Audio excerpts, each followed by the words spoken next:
The following is a presentation of the Match Talk Podcast Network.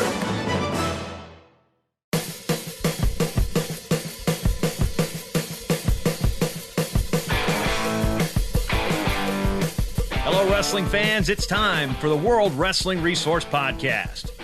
The World Wrestling Resource was made that you as a wrestler, parent, coach, or fan can have access to all the resources of the very best in the world of wrestling. I'm three-time wrestling writer and broadcaster of the year, Jason Bryant, and I want you to join me, along with John McGovern and world champions Terry Brands and Dennis Hall, as we talk training tips, topical discussion, mental preparation, and more on the World Wrestling Resource Podcast. World Wrestling Resource is sponsored by Defense Soap. Find World Wrestling Resource on Facebook at facebook.com/World Wrestling Resource and follow us on Twitter at WWRESO. And, of course, on the web at worldwrestlingresource.com. Now on to the show as we join John McGovern, Terry Brands, and Dennis Hall.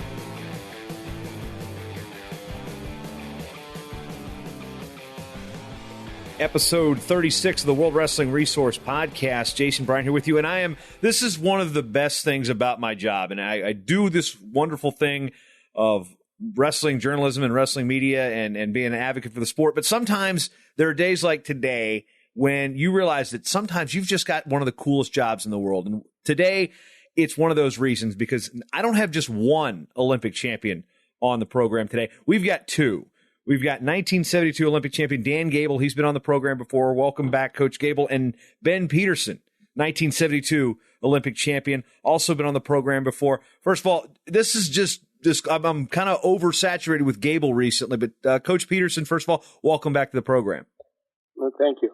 And Coach Gable, you've been on the Attack Style program with Darrell Webbin and I, and now with this program. Today's topic, we're going to talk about hydration and wrestling. But before we get to that, I want you to tell me a funny story about Ben Peterson leading up to the 1972 Olympic Games. Oh, funny story about Ben? Any story that you might find intriguing or entertaining, because I'm going to give Ben this opportunity to tell one about you afterwards. So choose wisely. I learn things. I mean, I'm around a lot of people, but once I get around Ben, then I learn some things that are, I don't know if they're normal or what they are, but they're not normal for me. I mean, I used to have a bellyache, and once in a while, because I might not have had the best food habits, but I'd get this bellyache, and and I thought it was a bellyache, but Ben, he had a name for it. I don't know. What was that name, Ben? You remember? I'm not sure I do. I sure remember using the word bellyache. No, but I think it was one of those things that between you and John, you always had something that was unusual. And they had this name for a bellyache that was like Morbus, or what was it? Yeah, you're right. You remember now? Morbus. Yes, I do. Yeah, I mean, come on. You're the one that told me. I have no idea where I it came remembered from, it, and you didn't even remember. What's that? I have no idea where it came from, though. I know, but I mean, where did that? That's what I mean. I mean, it's a bellyache. How'd you call it a morbus or something like that? So, here, I'm wrestlers, we, tend to work extremely hard, and then we might overeat a little bit. And so the Peterson boys, I don't know if they overate, but they certainly appreciated eating, and sometimes they probably ate a little bit too long, too much, and they got up and they said, I got a morbus. What's a morbus? I mean, come on. All right, that's just one. But, these days, Coach, I think we call what we call when we get in like food comas, we call it the itis. We go, ugh. It's not necessarily a bellyache. It's just like your whole body wants to go to sleep. You're like, I ate too much. I got that itis. I guess it's kind of the same thing. Morbus, itis, it's kind of the same. But, that's pretty close to your mother's comment, Dan, about being a Molly Putz. Isn't that your mother that came up with that? Right, and that's when somebody isn't doing that she's below her standards. Of course, her standard's pretty high, so there could be a lot of Molly Putzes out there. Yeah. I don't even know where to go with this because that's just great stuff. Now, I guess I got to turn to Ben. Ben, your turn. Give me a Gable story about 72. We were training in Minneapolis, and Coach Farrell gave us a couple days off, weekend or whatever. But we were wondering what to do, and Gable says, "Well, man, you live up in the Wisconsin where there's all those lakes and everything. Let's go up to your place and we'll go fishing." Well, John and I are not fishermen, so we didn't have anything to go fishing with. But we got poles, we got some bait. I'm not sure what all Dan did, but he got what we needed to go fishing. We didn't catch anything. It rained all day, but I think Dan thoroughly enjoyed it. John and I think we were miserable all day.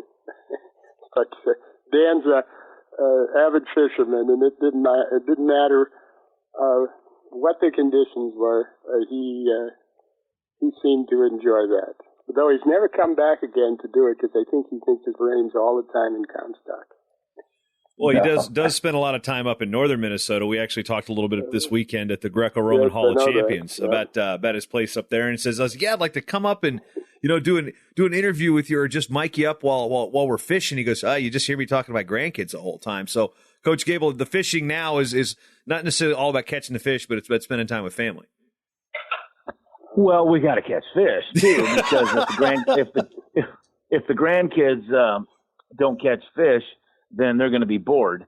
So that's part of the procedure. It's just that the granddad doesn't catch the fish anymore. He just baits the hook, nets it. Or I'm netting the fish more now than I used to because, it's like, I guess it's like you learn lessons. I always never wanted to take a net out because I wanted to wear the fish out, kind of have him go belly up, and just reach down, pick him up, and put him in the boat, especially the big ones. And so, everybody else wants to get it in the boat as quick as possible. I love the fight. I love that fight. And then I love to wear them out, and I love them to have them to give up, and I win.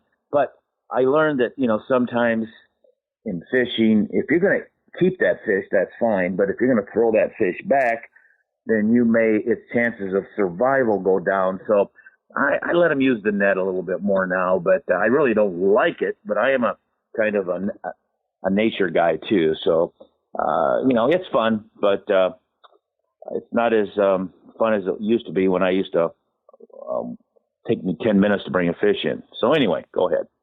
Yeah, you know what? We're going to just have one episode that's completely on fishing and Gableisms, but our topic today, we're talking about hydration, and in 1997-98, that season, it was Coach Gable's first year out of the full-time role at the University of Iowa.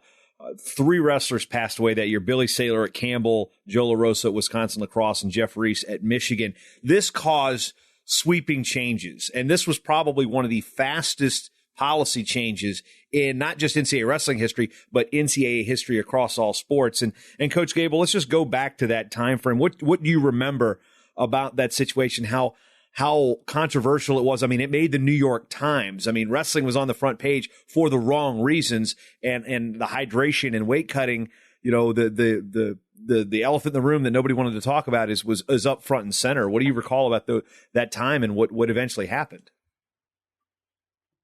Well, I got to be a little careful here because I'm pretty opinionated in this stuff. This is, like I said, it's kind of life and death of people, and it's life and death of the sport. And there's things that actually happened that were so unbelievable, and it's just amazing that it's like what's going on right now. In the election. I mean, there's a division. There's a division. Again, it's good to have not opposite, but similar type of views, but not exact. And when you have opposite, then you do have problems. And I think that's where we're at in politics right now. We got one side that's completely opposite of the other side. So, at that particular time, I was actually on a committee, for the Wrestling Rules Committee, and then there was a committee on safeguards. And because these kids, all of a sudden, boom, boom, boom, and it's like it never happened before, another group stepped in and took over. And basically, there was a lot of practicality with the other group, which is the wrestling group. And a new group that stepped in went exactly to science. And so they changed rules 180 degrees. And anytime you change culture 180 degrees in anything that's been that way for almost 100 years or 80 years, there's going to be some consequences. Instead of working together, the most powerful group was able to take over.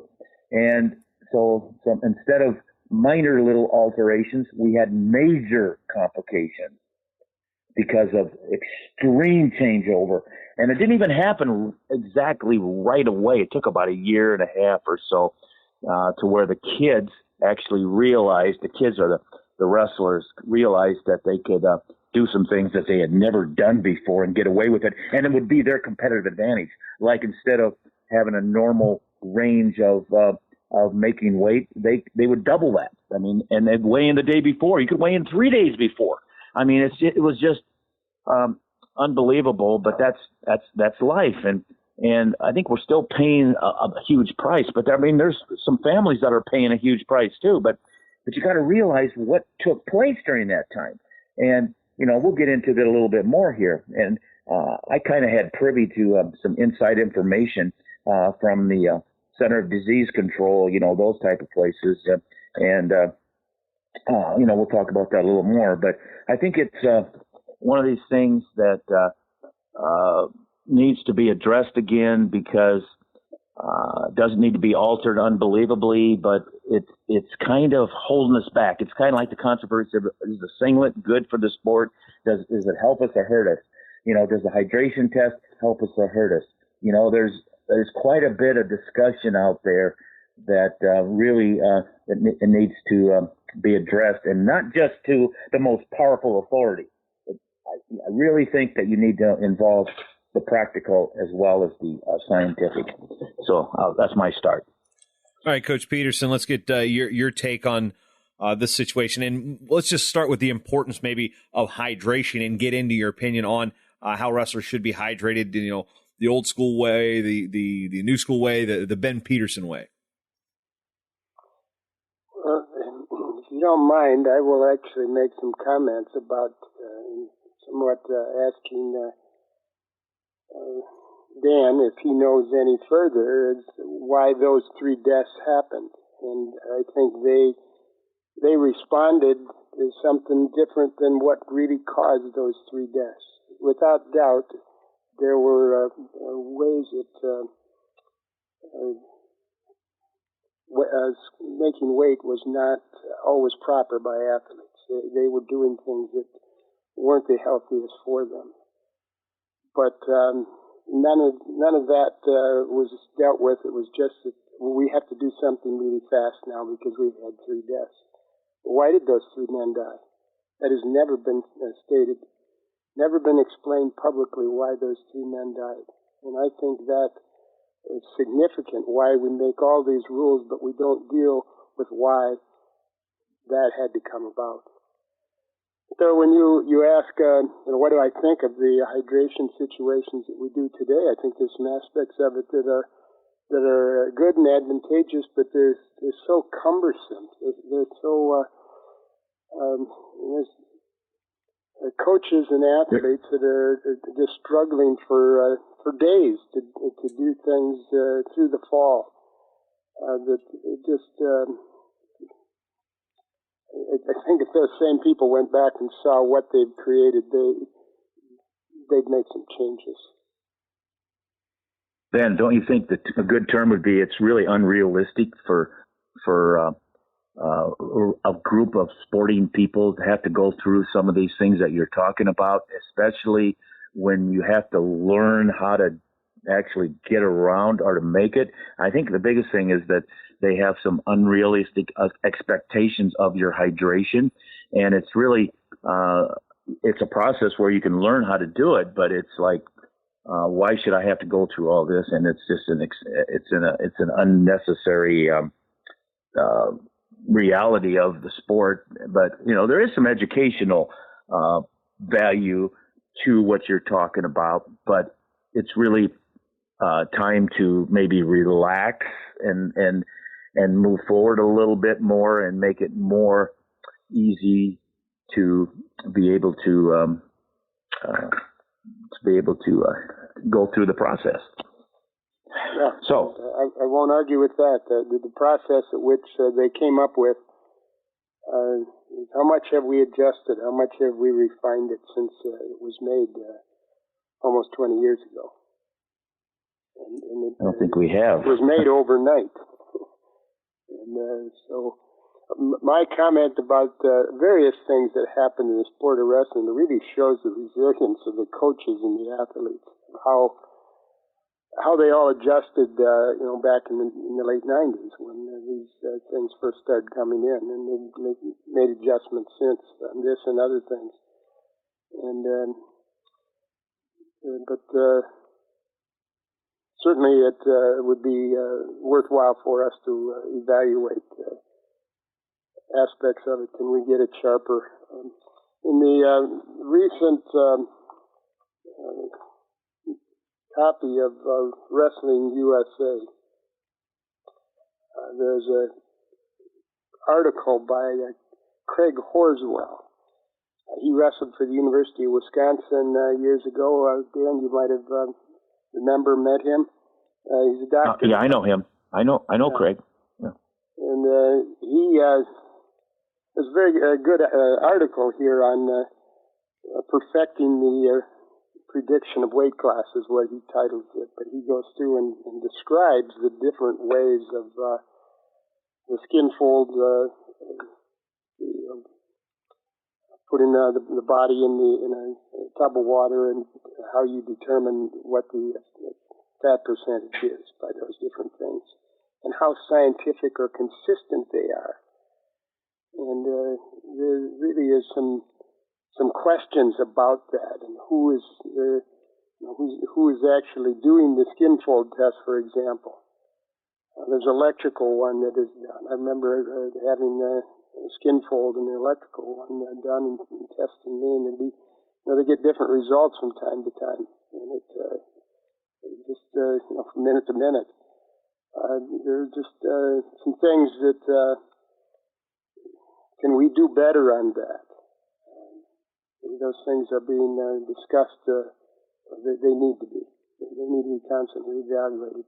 That we have the best possible testing scales available, and that's what I think he's urging should be continually refined. I think I really like what you said, discussed. Most of the time, I don't think there's a whole lot of discussion. I think it's just more like whoever has the authority is going to move ahead and make the decisions. And, I think the whole process, I almost feel like the practical, which is the people that do it every day of their life, whether it be the athletes or whether it be the coaches mostly, their input is as valuable as science. And I know science does not like to hear that. But if you go back and if you look at the original 97, 98 era, it was the science. It definitely, those changes that were drastic as compared to what the coaches had worked out over the years. Hey, there were some issues. And I think the best thing that's ever happened is just moving the weigh-in, up till closer to the match time. But again, there's discussion about that, and I think that even the 60-minute weigh-in before matches is not. It's kind of hurting the athletes. I could say my just based on my practical being involved with the sport day to day for my whole life, that if you had to weigh in 90 minutes for a dual meet instead of 60, you would really make the athlete not have to rush to a match. The 2-hour weigh-in, the first day of a tournament. Hey, I like that. We did that back in when we wrestled for the Olympics. But I think 60 minutes is a rush. I think the 2 hours for the first day of the tournament's good. I think the 90 minutes would be great for the second day and third day or whatever. 90 minutes would be great for all you do is give a kid a little more chance to do what he can prepare for to do. He's not really preparing to make. He's thinking about this weight, and he's got to step on the scale. But he should be preparing for his match, and he can be. But you still got that last protocol, and you got to be. Doesn't matter whether you lost weight or didn't lose weight. If you're overweight, you can't wrestle. So anything you can do to make them little tweaks that would make our sport better. It's like the hydration test. Instead of maybe having a percentage of hydration that's really difficult to make, and you have to learn how to make it, which is good for education. But it's more like, okay, let's make it more realistic. Let's don't make it like so difficult that you can't make it 90% of the time, or an average person on the streets would take the test and fail the test. So. There's things that we can be doing a lot better. Now, Ben, you asked me some things about back in the day. Well, I think back in the day, which is 97, 98, and 96, 97, 97, so on and so forth. And before that, there was little incidences, not major incidences, little incidences, or even ones that look like they could be major, but they weren't major because we didn't have any deaths due to weight loss up to that point in time. So, it's like maybe there was something coming and we should have stepped in, but really the culprits, and this is the inside kind of stuff that, maybe, the people should understand is that there were drugs involved, and, the type of drugs that were like what's called ephedra, which is a drug that I believe is banned now, but I think it took quite a while to get it banned. And, it's like a drug that, my understanding, that it just shuts your body down when you have any kind of major stress or dehydration or whatever. And, there's mix there with ephedra, maybe creatine a little bit, but mostly I think ephedra was probably the drug that was maybe the common thing that shut the heart down. I mean, how often, when you get thirsty, you go drink water and you just come right back. You recover. But when your body system shuts down, doesn't matter if you drink water, you shut down. So, I think that was one of the issues, and I think that's one of the things that they failed to take into account, and they're really realizing that education process, if it's not out there, that maybe you can get that drug still under the table or out on the street or whatever. And so, it's something that is dangerous and that should be known to make sure that you don't involve it with strenuous type of activities. So anyway, that's my say. Yeah, and on that point, creatine was, I believe, linked to all three of those deaths in 1997. And Coach, you bring up the point about ephedra and ephedrine, which was a popular additive to weight loss supplements that you saw all across the shelves, like Hydroxycut. And then once that they had Major League Baseball players having issues with it, and I think it was there was a Major League athlete that did die as a result while being on, I think, or had complications with ephedrine that really kind of kickstarted that to come off the market. Now, when we get to the creatine discussion, this pretty much ended these three deaths in 97. Really ended wrestling's association with this product. I remember there was this stuff called creatine gum that was being advertised in wrestling magazines. But what also it also did is I go look through the old pages of Amateur Wrestling News. I've got 50 years of these magazines sitting next to me right now, and I go through in the 60s and 70s and looking what type of products that were advertised. They were advertising rubber suits because that was the process. So what came out of this is rubber suits were illegal. The usage of saunas is, I think, always going to be there within wrestling, but the point of actually, it's like, all right, well, being blatant about it is illegal, and things of that nature. That's kind of cleaned up the image and keeping that maybe making more of a positive image of wrestling. Okay, well, it's not all about weight cutting anymore. So the byproduct of these unfortunate deaths was, okay, some things that we kind of needed to get rid of in this sport, we got rid of, and again, it creates more paperwork. And of course, the hydration, we're talking about, different bodies, different athletes, but getting rid of the creatine, getting rid of the ephedrine, as Coach Gable pointed out, these were all keys in getting our athletes to do it the right way. Coach Peterson, your thoughts? When I heard that about the creatine being involved from the beginning, I kept waiting for somebody to do something about that and to actually say, well, okay, this isn't what caused these deaths, because even though we broke a lot of rules that wouldn't have been necessarily the healthiest in losing weight, for 90 years there were no deaths. There was something else in the formula that we got 3 deaths in a matter of 3 months, 2 months. And so that was never dealt with has always been a frustration to me. And I heard of a couple incidents through our national team, some athletes who used creatine. And I guess in the end, it's suicide for a man losing weight to use that. It's just contradictory to the way the body operates. And they found that out. And the particular athlete who gave me the incidents, he just says, I'd never put that in my body ever again. And when he saw what was happening when he was getting close to his weight. And so you're right, that to have any wrestlers dealing with that is just contradictory because of our times of dehydration, probably more than most athletes would have.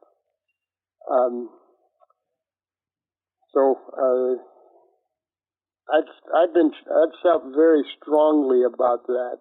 I've been disappointed that creatine was not looked into and really verified. Was that the problem? And if so, then let's deal with that. And if we need to deal with some of the other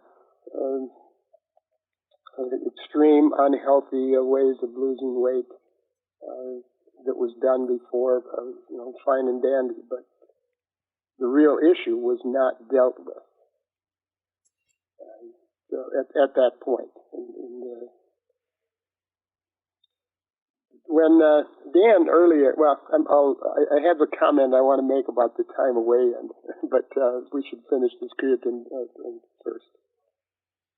Yeah, Coach Gable, your thoughts on as Ben points out that the creatine discussion really kind of I really didn't know a whole lot about creatine. I just I read about the ephedra, and I think ephedra is actually banned, and I don't know if creatine is actually banned now. It's probably not, but that's just part of the process. But I think what really has to be pointed out here is when you had a set of rules and then you change them 180 degrees, you go from 5-hour weigh-ins to a day before, or even couple 3 days weigh-ins. Believe it or not, you can have one weigh-in for the whole tournament. So it really caused more weight loss. And I can remember the next year going to some of the matches, and some of the same kids that I had on the team, I remember who were actually lean and trim. They got their weight down properly nutritionally.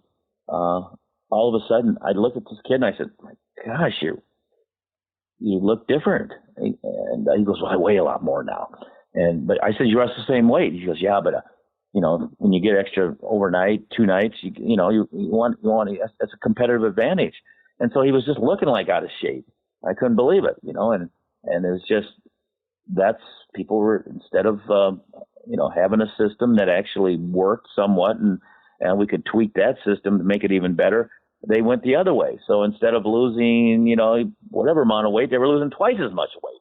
And that just goes to, the fact that, again, not working together and one side taking all the authority.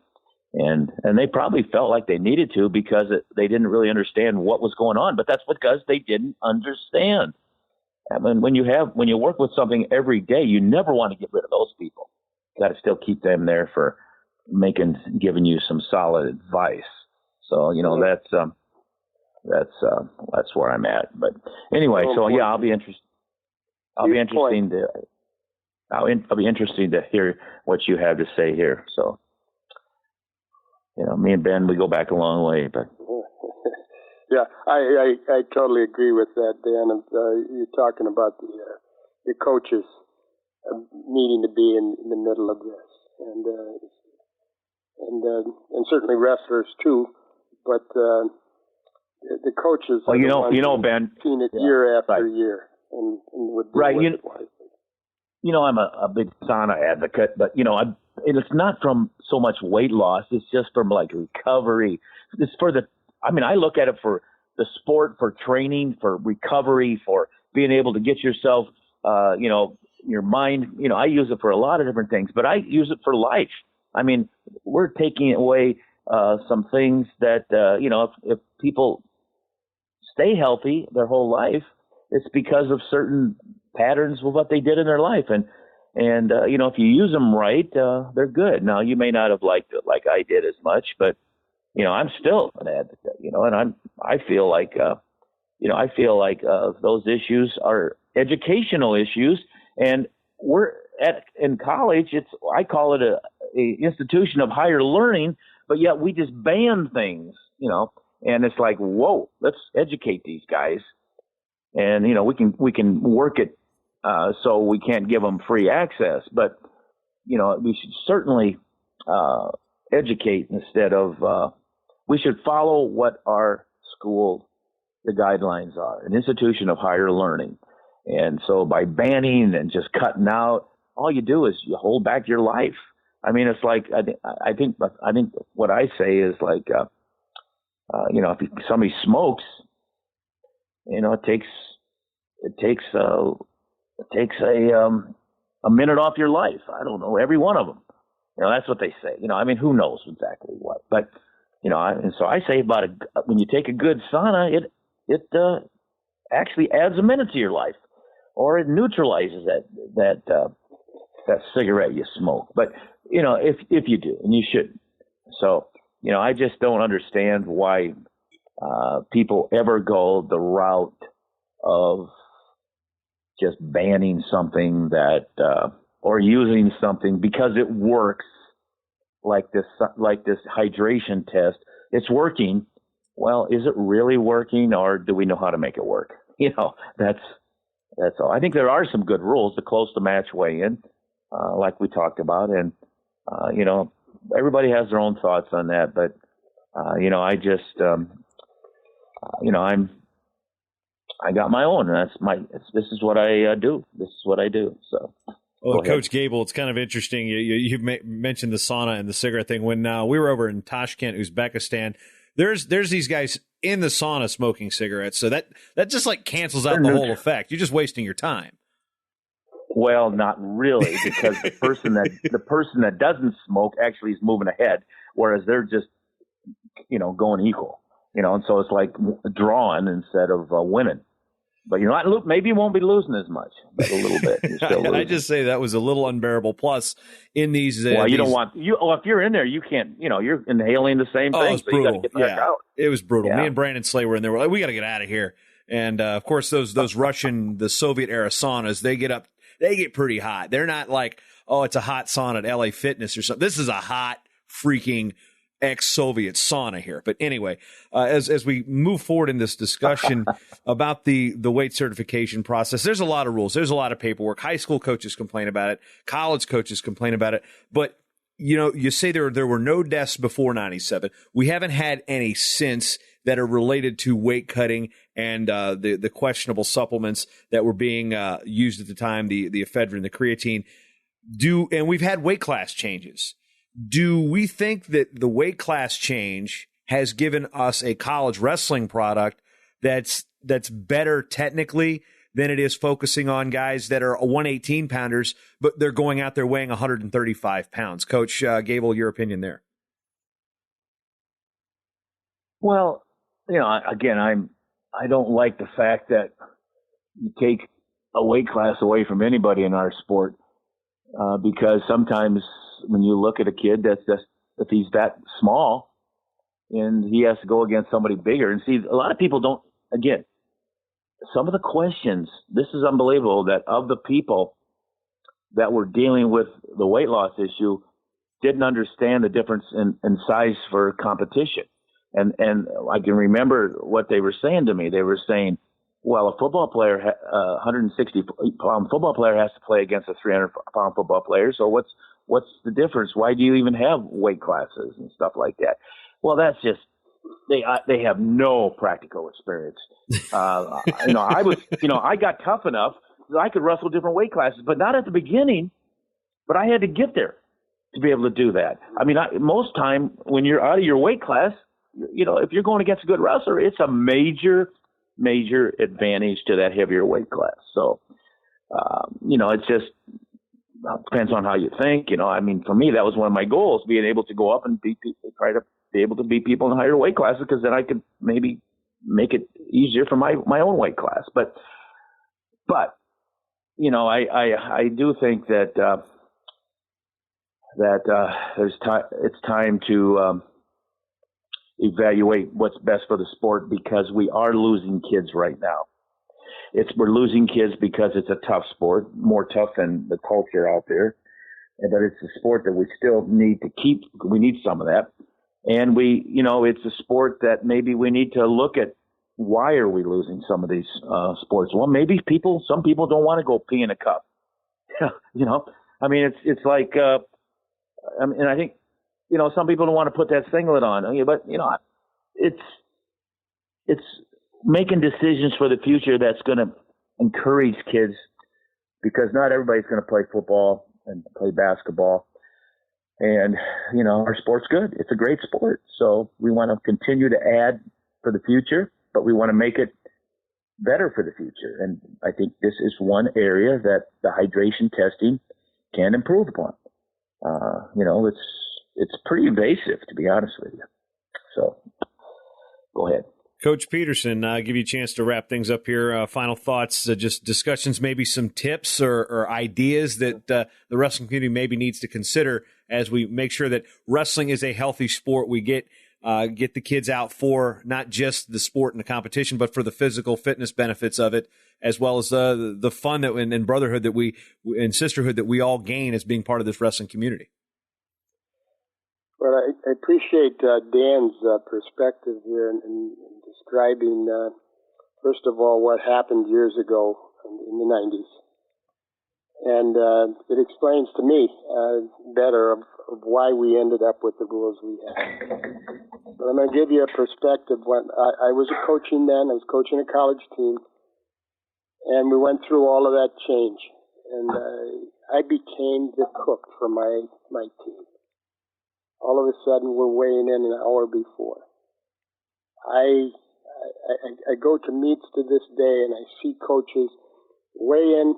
If those scientists that made the changes would come and see what they create before a tournament, the kids all weigh in.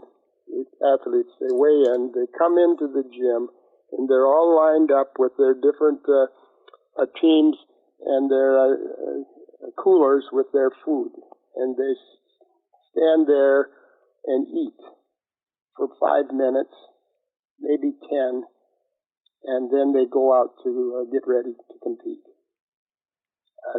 What I'm seeing teams now do is they warm up ahead of time before they weigh in, and then they eat, and then they do a hard warm up ahead of time, and they do a light one after they've eaten and before they compete. And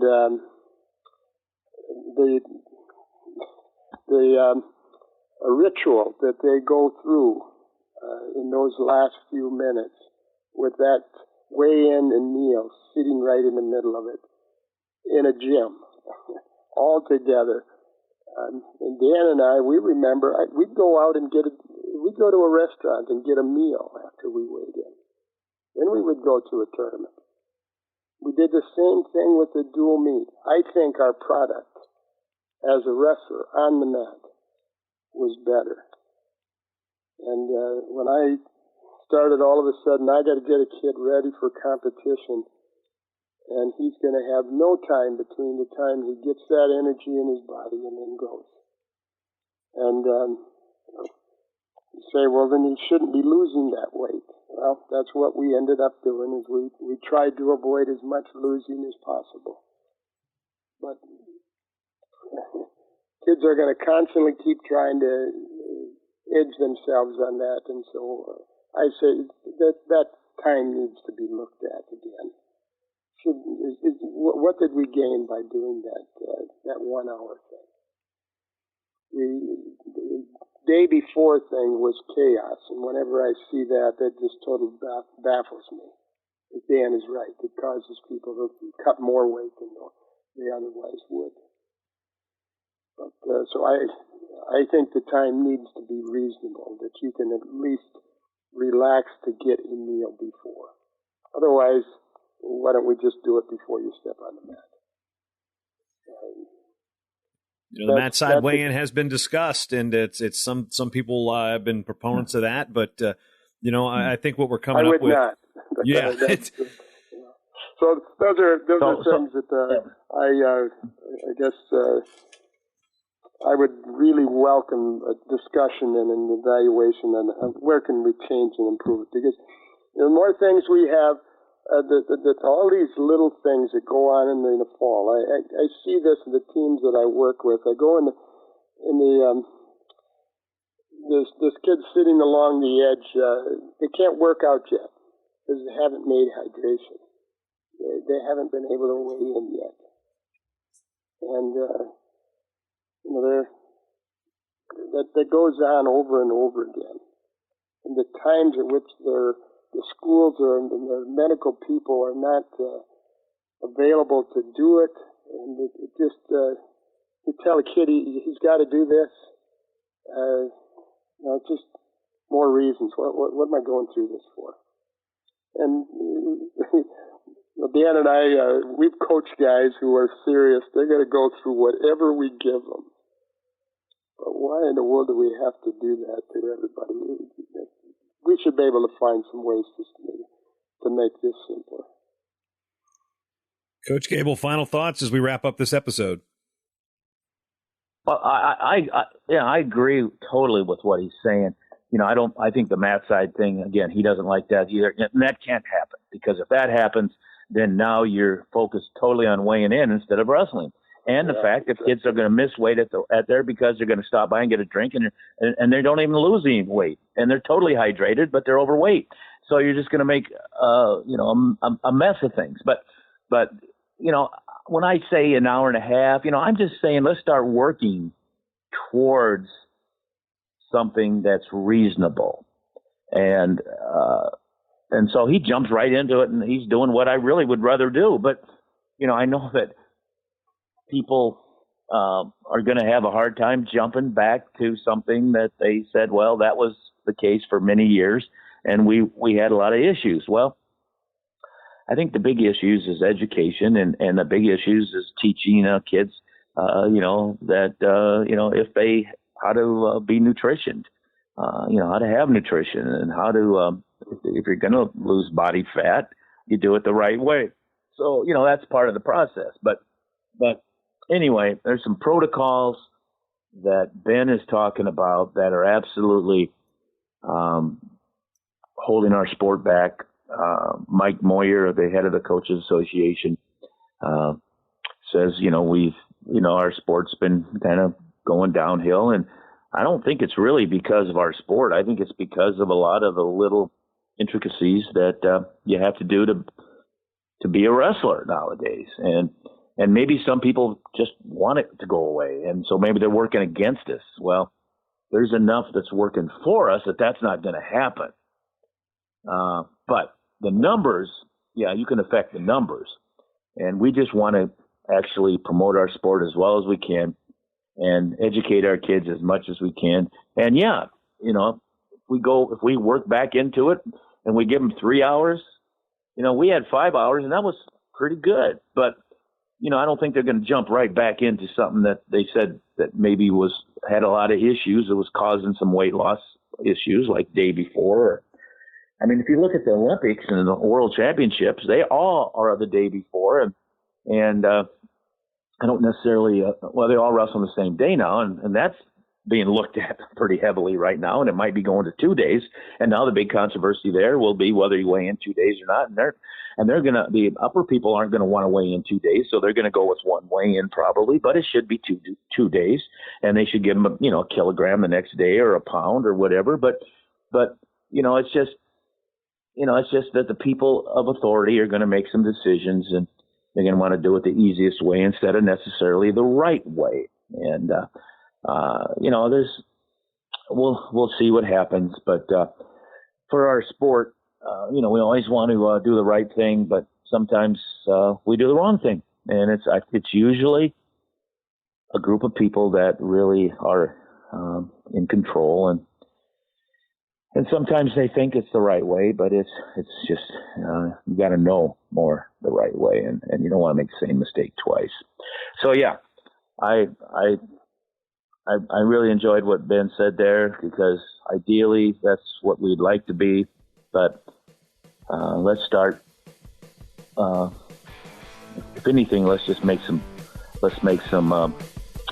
decisions that are actually heading in the direction that we think our sport needs. And so I agree.